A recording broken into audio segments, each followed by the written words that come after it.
अगर आप अपनी दुनिया बदलना चाहते हो तो अपने बिस्तर को ठीक करने से शुरुआत करो।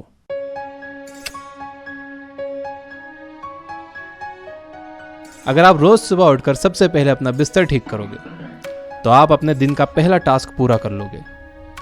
इससे आपको एक फीलिंग ऑफ प्राइड मिलेगी और ये फीलिंग ऑफ प्राइड आपको एनकरेज करेगी अगला काम करने के लिए, फिर अगला काम और फिर अगला काम। एक साफ सुथरा बिस्तर आपको ये उम्मीद दिलाता है कि आपका कल का दिन आज से बेहतर होगा। मैं 36 साल से एक नौसैनिक रहा हूँ। रोज सुबह मेरे इंस्ट्रक्टर्स, जो कि वियतनाम वॉर के सिपाही रह चुके थे, मेरे रूम में आते और सबसे पहले मेरा बेड इंस्पेक्ट करते थे। बेडशीट सलीके से बिछी हुई होनी चाहिए थी, पिलोज हेडरेस्ट के बिल्कुल बीच में रखे हुए होने चाहिए थे और एक्स्ट्रा ब्लैंकेट सफाई से मोड़ कर रैक में रखा हुआ होना चाहिए था।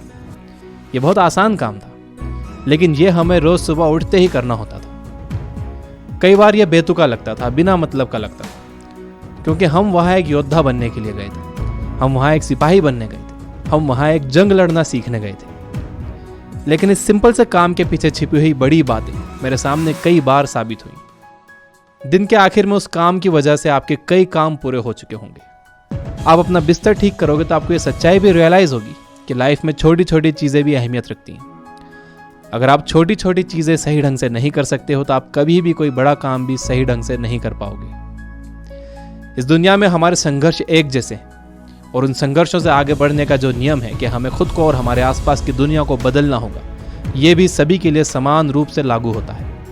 यह आपकी बहुत मुश्किल परीक्षा लेगा, ये पेनफुल होगा, यह हिम्मत तोड़ने वाला होगा। मिशन के सबसे अंधेरे और नाउम्मीदी वाले समय में आपको शांत रहना होगा। आपको अपनी सारी इनर स्ट्रेंथ को एक जगह लाना होगा।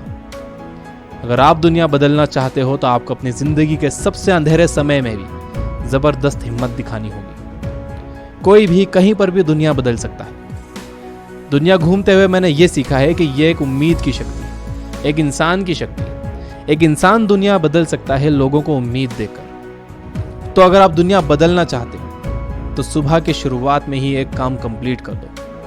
किसी को ढूंढो जो आपकी जिंदगी में आपकी मदद करे। सभी की रिस्पेक्ट करो। ये जान लो कि लाइफ इज नॉट फेयर, ये आपको बार बार गिराएगी, लेकिन आप रिस्क लो। सबसे मुश्किल समय में भी अपने कदम आगे बढ़ाते रहो। कुचले हुए लोगों को ऊपर उठाओ और कभी भी हार मत मानो। अगर आप ये करोगे तो अगली पीढ़ी और उसके बाद भी आने वाली पीढ़ियां एक ऐसी दुनिया में रहेगी जो आज से कहीं ज्यादा बेहतर होगी।